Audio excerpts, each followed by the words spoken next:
Hello and welcome to the show Blockleaders.io with me, Gillian Gottsell. Today my guest is Richard Ells, who is the CEO and founder of Electroneum, which is, we were talking before we started recording, you're kind of an old man of crypto now, Richard, aren't you?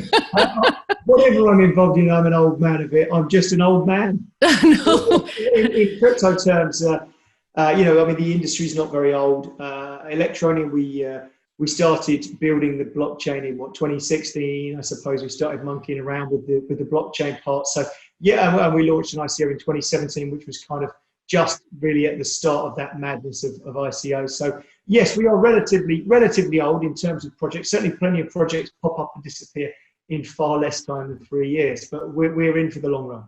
So what was your vision behind Electroneum from the beginning? It was always to make cryptocurrency accessible to the masses. And a lot of people talk about two things in cryptos. You'll see this all over the crypto sphere, is people talk about the unbanked and people talk about mass adoption.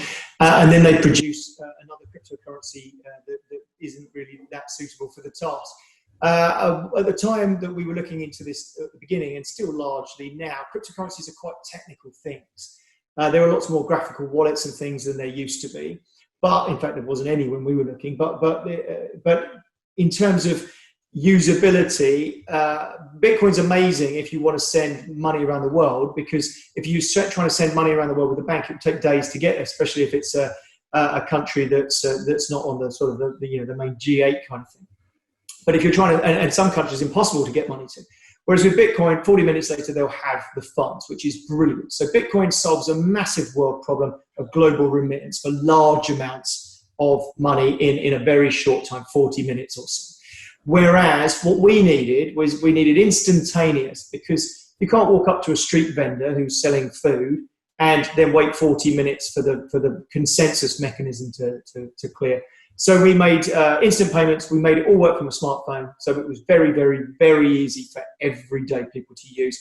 And that's why we've had adoption around the world. And of course, the people that are adopting it are the unbanked. And why would the unbanked adopt it? Was because they've never really had a digital payment mechanism before. It's not strictly true. There are some mobile money projects and things that have enabled it, but not quite in the same way. So it's been an interesting journey, and one that has resulted in millions of users, and quite an exciting place to be in. Yeah, I was looking at hair in the lines. No, you've no lines. But I was looking at the size of your community in a recent report. It's big: 4 million users, 2.7 million downloads, 300,000 apps, and 200,000 airtime and data transactions. Yeah, that's a lot. That's like, you look at coins and you say, oh, they've gone up in value, whatever. But what is the actual liquidity? What's the actual activity? Usage. Yeah. This is a lot of people getting involved. So where are most of your users coming from? Well, nearly all is the developing world, but we do have some concentrated hotspots. So Brazil was the first one that it really just took off organically. We didn't have anyone on the ground. We didn't have any Brazilian campaigns or anything else. Brazil just took off, and we just saw a huge amount of users doing things, transferring value between each other. We didn't really know what they were doing. We reached out to them and realized we had to get an underlying way for them to turn it into something with local value, which is where we were pushing really hard. In fact, our first jaunt into the world of buying airtime, you're talking about a couple of 100,000 airtime and data top-ups that have taken place through our app. With the first country I think we wanted to go live with was Brazil, but as it happens, a lovely company down in South Africa, the Unlimited, they stepped forward and said, actually, look, you know what, we'd like to partner with you guys. They're very CSR angled, corporate social responsibility. They're trying to do something good in the world. So they were our very first partner, and then we've moved on to some really big mobile network operators as well. So we've now covered 140 countries where you can buy airtime and data. But it all started off with Brazil. That was a really big sort of organic growth. We had other countries in Africa, but Nigeria is a particular hotspot. There's Uganda and a few other places as well. Turkey in Europe, periphery of Europe, however you want to see Turkey, but you get the idea. Where else have we seen? Romania in Europe, and then you go across South America, pretty much all over, actually. Southeast Asia, quite a bit. India.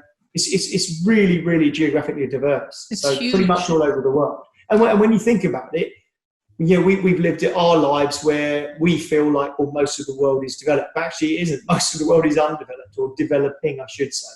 And as such, there's a larger part of the world to grow than the part that's already really doesn't really necessarily need crypto. You're not necessarily solving a major problem for someone who's got PayPal and a Visa card and a MasterCard and an American Express and yada, yada, yada, yada. Yeah? So I think that the developing world is very much where we saw crypto adoption as an inevitable thing. Because I mean, people know that in the developing world, everybody has a phone pretty much. Now, they might have to go to a neighboring village to get their coverage or whatever, but they have phones. They definitely have phones. They don't have bank accounts. And then what I love what you've done, and this is obviously where you have your community, your users, is that you can top up your phone with Electroneum, or you can pay. Increasingly, there's a new thing now in 4 different countries where you can pay your utilities. Tell me about that. That's right. Yeah. Well, again, I mean, we had to start somewhere. The very first place was, of course, smartphone ownership is growing and growing and growing all the time. And largely a lot of that was because the old smartphones that the global north were throwing away sort of filter down into the developing world, where these people are be more than happy to buy them secondhand. So lots and lots of secondhand smartphone handsets around, and that just gave you access to stuff. So we'd obviously made an app. First thing we wanted to do was get really good coverage of making anyone able to turn ETN into something local, which was the airtime and data. And now we're going out and partnering with other people to get other things. And we've got some amazing ones in the pipeline: medicines and food and construction and TV and just loads of stuff. But for now, what we thought is, okay, pretty much ubiquitous services are, everyone needs phone and data. If you're going to be on the internet, you have to. And everybody's running this equipment on electricity. So wherever we can, we will hook up and enable them to pay for that electricity in ETN. And that makes it much easier, one imagines, because people are not struggling. Well, you can obviously cash it out, but if somebody isn't terribly technically, and it is tough. I mean, crypto is still not easy. I mean, some bits are easier than others, but to be able to actually just pay for things, I love the idea. So I get my crypto, and then I can pay for things directly through the app. So I don't have to go to an exchange and try to figure it out, and that's kind of worrying too as well. It's a really important part that you make, because right at the beginning of this, when I said loads of cryptos say we're for the unbanked, but they're not really suitable for purpose. It's a very easy thing. I do the same. Everyone does it. Oh, you could just cash it out. Or could you? How? So how do you get an exchange account if you haven't got a passport, a driving license, or a piece of paper of any kind that tells you who you are? You can't get an exchange account. So just cash it out is an easy expression to use for yourself and for me. But actually, there's an awful lot of people that can't use that word can't just cash out. So it was critical for us, wherever we are on the ground, to make sure that there are multiple avenues for being able to convert that into something that's got real world underlying value. And then interestingly, if you know it has an underlying value, it then becomes more tangible. And then the street vendor is more likely to accept it. And if the street vendor is likely to accept it, then you start getting this thing that we call our ecosystem, where actually the ETN flows around. It doesn't have to keep going to an exchange. See, nearly all crypto at the moment, if it is used in the real world, is someone firing fiat into an exchange in America or the UK or wherever, and then I need to fire some money across to X. I need to send $25,000 to Indonesia. Crikey, that's going to be really hard work through a bank. It's really easy through Bitcoin. But then they cash it straight out into their local currency. And actually the cryptocurrency made a really good use, but then it went in and out of fiat. Well, what we're seeing, and this is probably for the first time is we're seeing that go round and round in a circle. So people in a village will do a phone-to-phone app transfer. This is when you were saying about that 300,000 number. We're actually seeing the app do a transfer to somebody for some value, and then that will go off to someone else. And after a little while, you might see it's only been a few thousand of these people, but a few thousand people have then actually had ETN back, and it's gone in a loop, so it's actually being used like something of value because they know that it has an underlying value. Anyone at any time can cash it out for airtime, but actually if they've got plenty of airtime and the street vendor takes ETN, then why not buy my food from the street vendor? Why not use it in some other way? So how are people... Sorry to interrupt you, but I just got a bit excited because I've just remembered one of the other things that we see that probably no other crypto in the world sees is we actually see how people who are using crypto in their everyday lives are still very, very keen to understand and know what the dollar-based price is that we report back and exchanges report back. And I know this because the number of people that top up their airtime when the dollar price changes of ETN. So if the dollar price goes up in ETN, because you know what crypto's like, you get fluctuations. Sometimes it's going up, sometimes it's going down. But when we saw our price nearly double, we had an enormous week of top-ups, just in absolutely the largest, busiest week we've ever seen. And then as the price of ETN pulled back again, top-ups slowed back down. So even though they're not actually cashing it for dollars, they're very watching, they're very aware of the value. Right, yeah. So I was going to, how do people earn Electroneum? So what's that, apart from a vendor, so how does the money first get into the ecosystem? And that's another thing, again, which I go back to other cryptos saying they're for the unbanked. But if you can't get that exchange account, how do you get it into the ecosystem in the first place? What we did right at the beginning, which is the reason we got massive, powerful, fast user growth, was we had a kind of an airdrop mechanism that we called mobile mining, or the mobile mining experience. It was never true mobile mining, but you had a mobile app that kind of made you feel like you were part of the network, and you got a little bit of ETN reward for being part of it. And we got that out. We distributed a lot of ETN around the world to get that initial amount that could be transferred. And then subsequent to that being shut down, because you can't keep doing that forever, you can have a reward phase. But once that ended, everybody was pushed towards a platform called AnyTask, which is a freelance platform. So anybody can learn a digital skill, and they can be very simple things. Some of the people are doing quite complicated things just from a smartphone, which I'll give you some examples of in a moment if you like. But people are able to perform a digital skill, and then somebody in the global north can pay for that skill with a credit card, and then through the magic of an OTC desk somewhere, that gets converted into a pool of ETN, and the pool of ETN gets used to pay out. So effectively we are, in fact, the very first freelance platform that is powered by the unbanked and powered by crypto that's actually been a huge success. There's been a few other attempts, but it's never worked. And this we've got 400,000 plus users of the platform now. There are 10,000-ish, not quite that many, about 8,500 live tasks on there. So it's just going exceedingly well. It's only 4 months old, but it shows that there's demand. So the unbanked people of the world want to and have some technical skills to sell, but all the other platforms rely on PayPal and the banking systems to pay out. So they've been kept from working on those platforms, really.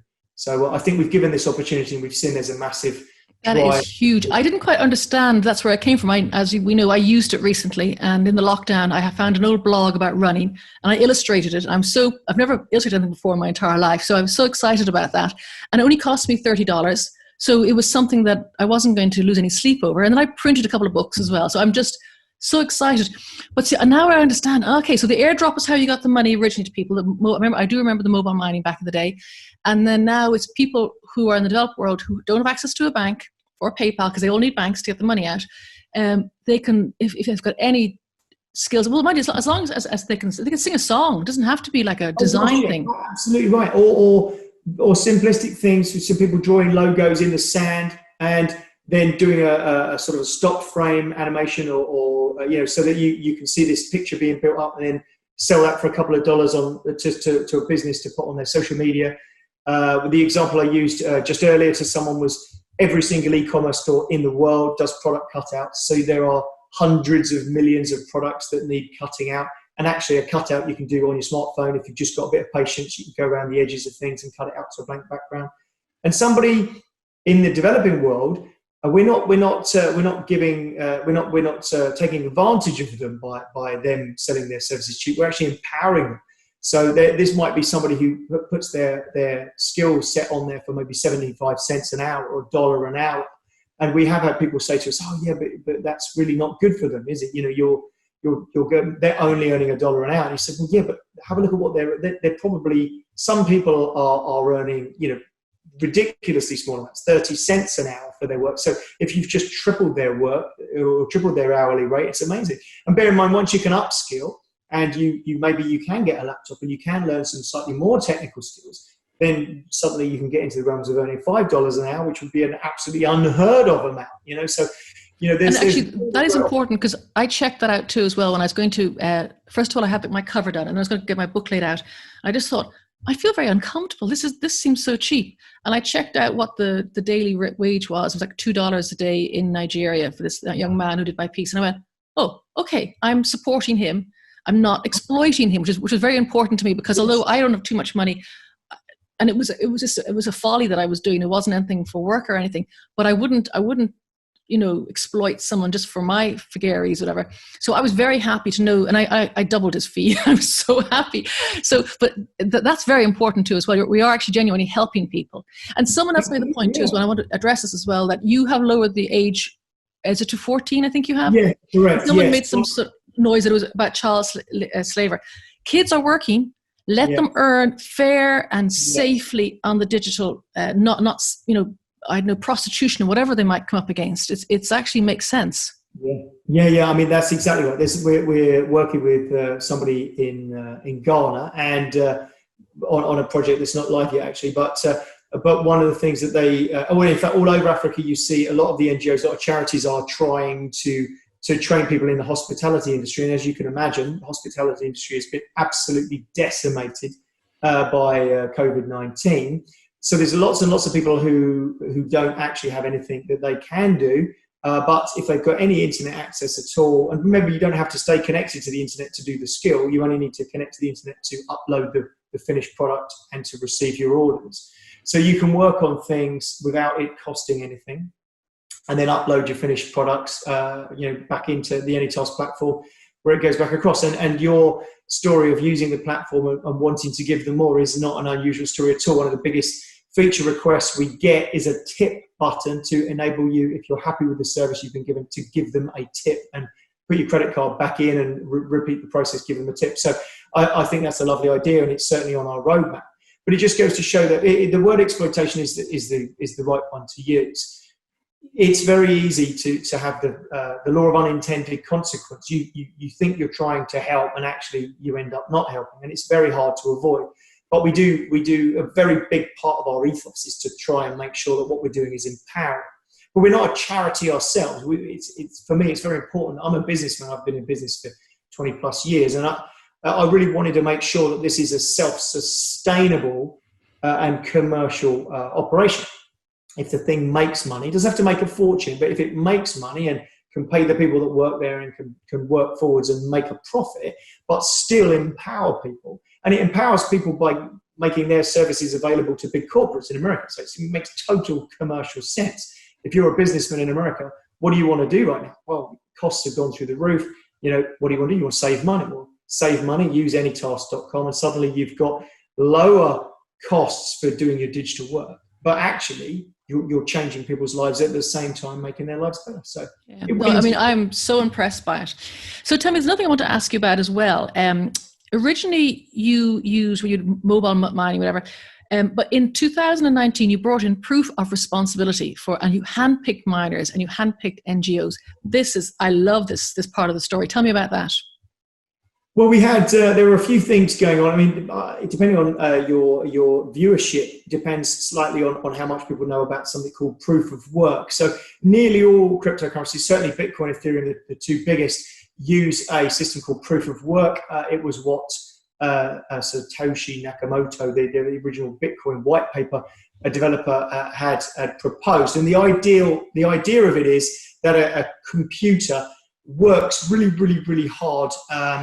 Basically to solve a mathematical problem, but it's not critical to creating the blocks. So what I mean by that is Bitcoin worked quite happily and would work quite happily on 5 very low powered computers from 2009. Bitcoin would operate exactly like it does now. But the more computational power you throw at it, the difficulty number goes up and more power has to be thrown at it. I think it's more electricity than Switzerland is being used to mine Bitcoin right now. Now, the concept of proof of work was to slow down the blocks, wasn't it? Well, it was to make sure that one person didn't just pretend to be running 200 validators on proxy scripts or whatever, and therefore take all of the block reward, because they wanted distribution of validators. So if you imagine, they looked and said, it looks like there's 25,000 validators running, but actually it was one man with 25,000 virtual servers running, and these things were, because the running the actual block part, the block template, building a block template and submitting a block takes hardly any computational power at all. So you could really easily run a virtual environment with 25,000 Bitcoin miners back in the old days if you wanted to, and that wouldn't have worked. So they came up with this because one person would end up with all the reward. So they came up with this idea of proof of work. It used your computational power, and therefore, if you wanted to run 2 of them or 3 of them or 4 of them, you were welcome to, but it needed 4 or 5 times as much computational power. So it was to actually try and prevent one person getting all the reward and to create distribution, which it did extremely well. But then more and more people got very, very clever. They wrote specific, they made specific chips called ASICs to mine very specifically against that algorithm. And it's been a constant sort of battle. But you were a fairly ethical business, and we didn't really like the idea of massive amounts of electricity being burned for no real good reason. I understand that the good reason for Bitcoin is for the distribution, but that distribution hasn't happened either. Most people are really shocked to hear that actually the distribution of Bitcoin is really between a handful of pools, because the person doing the computational power, whilst they're called Bitcoin miners, they are actually not mining the Bitcoin. The pool that they push their what's called hashing power to does all the Bitcoin mining. This is what I mean about cryptocurrency being highly complicated, and why I wanted to make a simple one. All this stuff sounds fiercely complicated. It actually is fiercely complicated, but effectively these people called pools set up to pool the computational power, and all of Bitcoin's hash rate is distributed amongst just a small handful of those people, which is actually a bit of a problem. It's a problem that I'm hoping gets solved, but at the moment what people do is they leave a pool if they see that pool's got too much of a percentage, and they move somewhere else. But what, coming back to Electroneum and why we changed, we had far too much hashing power concentrated in just 2 pools, sometimes 3 pools. More often than not, there was more than 50% of our hashing power was with 1 pool. Now, these are ethical people, and they were not going to cause a problem. But what that means in cryptocurrency terms is, you'd have heard of this dreaded thing called the 51% attack. The whole point of a decentralized or distributed system is that there is no single point of failure, and nobody has control of the network. And a 51% attack is where you've got more than half the network, and therefore you do actually have statistical control of the network. And you can do nasty things. The biggest nasty that, again, you'll have heard of is double spend. That's the sort of fear of cryptos. It happened to Ethereum Classic at the beginning of the year, and it's happened to a number of others since. And what happens is people manage to acquire more than 51% attack, and then they attack the currency. Now, as it happens, like I say, we were with ethical pools, and that never happened. But the very fact that we were in the hands of that pool was just a disturbing thing to live with. And it wasn't distributed enough, didn't like the feel of it. And at the same time, for the particular algorithm we use, we were by far and above the most power that had ever been thrown at that algorithm was being thrown at Electroneum. Huge, vast amounts of hashing power. At one point, we calculated that if everybody was using the most powerful ASIC that was available at the time, then there were 300,000 of those mining machines mining Electroneum.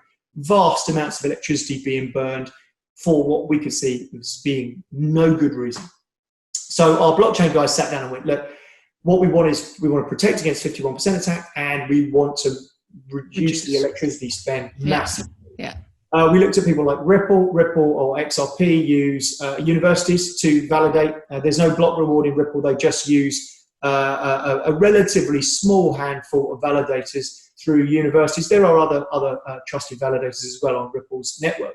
But it wasn't like they had 300,000 validators out there running, and yet they were still a good project. So we thought, you know what, we don't need as many. Let's reduce it down. Let's hand pick some projects that are already talking about Electroneum on the ground, or we want to encourage to talk about Electroneum on the ground. So we picked these NGOs and we called them responsible parties, hence the newly coined proof of responsibility. So we found responsible parties. They're responsible in terms of the environment. You know, we're not burning huge amounts of electricity, and they're responsible in terms of running that validator in a way that is not likely that they will strip it back and try and hack it, which of course, again, in crypto, I do apologize, I didn't realize my phone was still on, so I'll put that in airplane mode.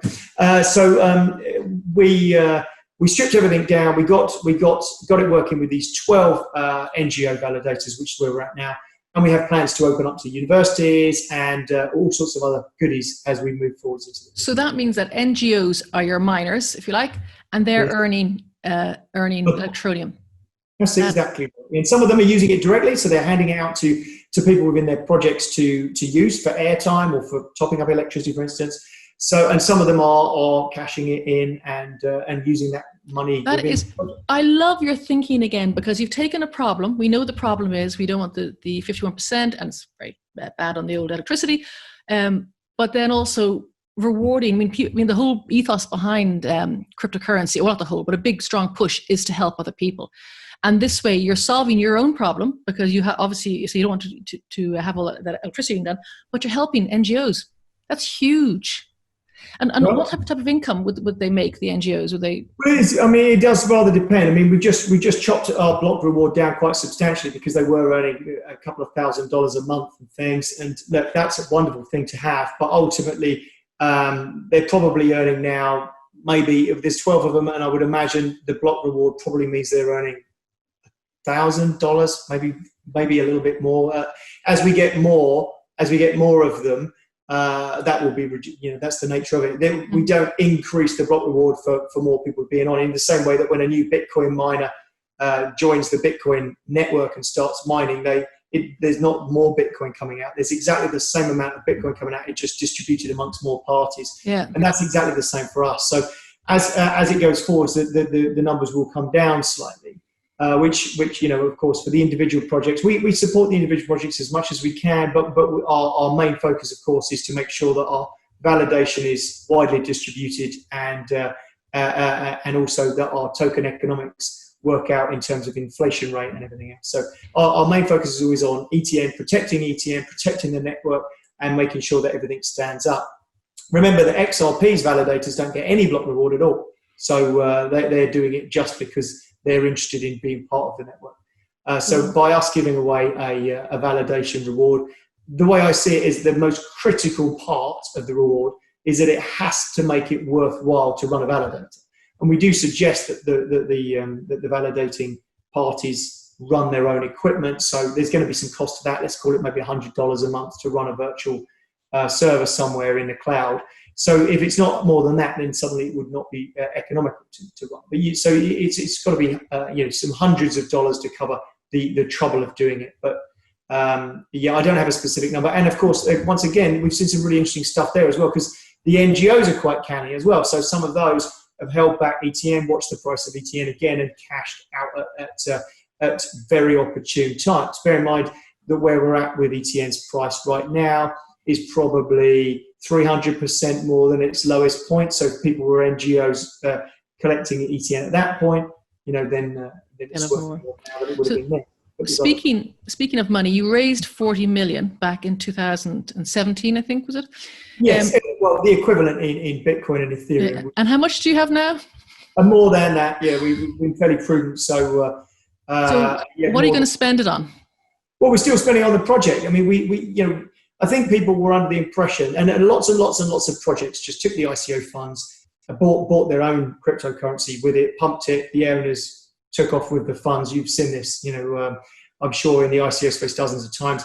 We're all about building a sustainable business. We've got a team of 50 odd people. I've got 10 more developers that we're advertising for and interviewing at the moment to bring into the team. We've just started experimenting with recruiting outside of our local environment, which is exciting. So COVID has made a difference for us. We've actually got a much bigger talent pool than we ever had before. So recruiting, we've been constantly doing experiments on promotions and building new platforms. And, what we're all about making a long-term success of ETN. So everything that we do is about making sure that ETN is a long-term sustainable success. So that's what it will be used for. It's cool. I do like the way that you circle everything. As I say, there's proof of work too expensive and dangerous, and then you handpick NGOs. I mean, that's a fantastic thing. And then also, as I said, how do you get the money into people's hands? The AnyTask site, which is just mind blowing. It's in its simplicity, and I guess it goes back to the point that you are looking to to be accessible. So your Electroneum is an accessible coin as opposed to some of the other ones that maybe don't do so much. So it's very exciting. Tell me, do you have a roadmap for bringing on, I love what you're saying too as well, so not only your top-ups and your electricity, is there a roadmap for when you're bringing in medicines and other stuff? Well, a roadmap's a really difficult thing to put together. We have them. I've made a fatal mistake, or it wasn't fatal because I'm still alive, but I made a mistake when I knew that we were going to get some airtime companies on. I was interviewed and I said, do you know what? I think we'll have 20 on by Christmas. I think this is probably Christmas 2018. I'm not, or was it? I don't know. Yeah, maybe 2018. Maybe it was the end of 2018. No, actually, it would have been the end of 2018. So sorry. Yeah. So it was Christmas 2018 going into 2019. And just before Christmas, I said, look, I think we'll have 20 on by Christmas. And we'd only got 6 on by then. So we'd got 6 countries like that. It's a country, so places that you could spend ETN on airtime. I got hate mail and I was slated and everybody went berserk and you've lied and you've done this and you're a terrible person. And then by March of 2019, we had 140 countries that were live. So we massively over-delivered, but we over-delivered later than my prediction of 20, and we'd only got 6. So I will tell you that I'm really confident we'll have medicines. So we've got medicines, we've got construction materials, we've got some pay TV. We have got all sorts of exciting things, but they sit in a pipeline, and things get delayed by 2 things primarily. What is the complexity of creating an API gateway, so an interface to enable us to purchase these things? How complicated is that at both ends? That's the one thing. And then the other thing is lawyers. Now remember that people are still terrified of cryptocurrency. Yeah. AnyTask has massively opened doors to people actually because they can finally get it. They finally understand where the money is coming from. They go, okay, right. So people are earning, and now they've got money in their pockets. It's not money, it's crypto, right? It's really important to say that from a legal point of view. They've got some ETN in their pockets because they've earned some ETN. So therefore, as a business, wherever that may be, in Nigeria or what have you, how do I get some of that? So an Indian company would like to get some of that value. They know people have got some of it. How do they get their hands on it? Well, you accept ETN. So that's the simple part, because we obviously say to them, this is the proposal, and they go, we love it. And that's pretty much the response we normally get. And then the lawyers will go, hold on, our bankers don't like crypto. And then we have to go through this whole sort of dance of saying, yeah, but look, we've now just registered with the FCA in the UK, and I think that will go a long way to helping people understand that we are part of the fintech world. We are not outside of it, we're sort of inside of it. But as any, and we've got KYC, so know your customer. We've got anti-money laundering system built in that we voluntarily adopted 2 years early. We're a regulated beast, or we're a beast that embraces regulation, I should say. So as that, we are making people feel more and more comfortable. So we're finding that those deals are easier to do now. And if you once one, it's like a dominoes. I'm not saying they all go that fast, but once one goes. So we've got four places that we can top up electricity directly with ETN, and we've got somewhere in the Middle East that's going to happen. There's a number of other countries to come online for that, as well as these other projects. And we've got, and as that starts to come together, you can get more and you can get more and you can get more. But one thing that, in terms of the longer term, genuinely as a business, you have to protect your business. I totally understand why their lawyers get involved and slow things down. And you will see this. People can't understand why Bitcoin hasn't been accepted far, far more than it has. But I know, because I sit there and I have these conversations, and the lawyers at the other end are terrified of their banking relationships, and the bankers will literally cut them off, because the bankers are absolutely terrified of their AML requirements, their anti-money laundering requirements. And so they feel that they've got a client that might well be touching Bitcoin that once went through Pablo Escobar's hands or someone. And the system is terrified of crypto. So by creating a system that sits within a regulatory environment, which is what we're doing at ETN, we're trying to embrace a regulatory environment. We're trying to help generate a regulatory environment. Then what it makes a much easier decision. People say, right, what should we take? Want to take crypto? Do we take Bitcoin? It's the biggest brand in the world. And they go, no, let's take ETN. It's safe. We know that we can deal with ETN. We've got anti-money laundering. We've got a piece of paper from their lawyers that say to our lawyers, this is what we've got.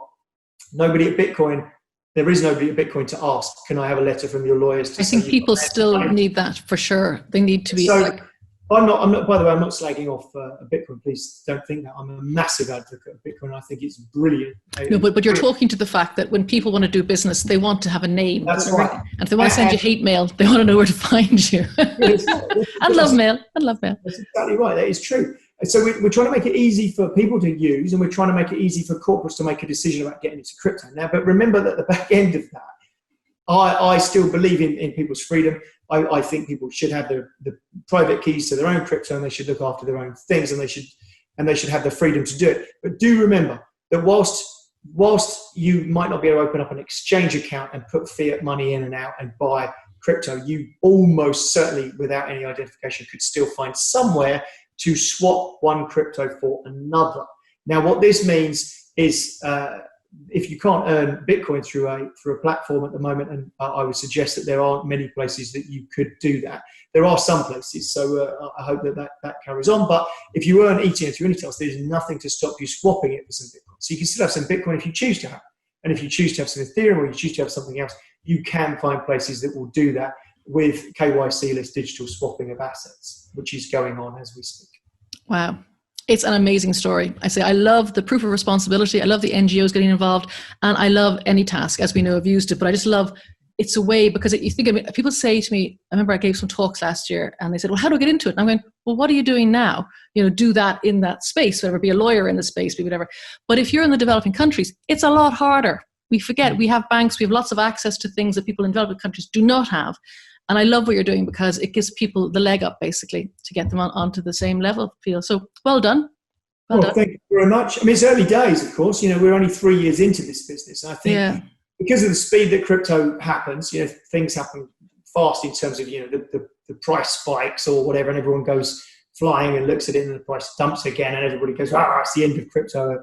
I've seen that a lot over the years. And crypto isn't all about price. Crypto's are partly about price, of course, because it has to have an underlying value. But let's not forget that crypto solves a problem. So we built ETN to solve a very specific problem, and it's solving it really well. I see a massively long future for ETN because, like I say, it solves a problem in a way that nobody else is doing at this specific time. So that's why.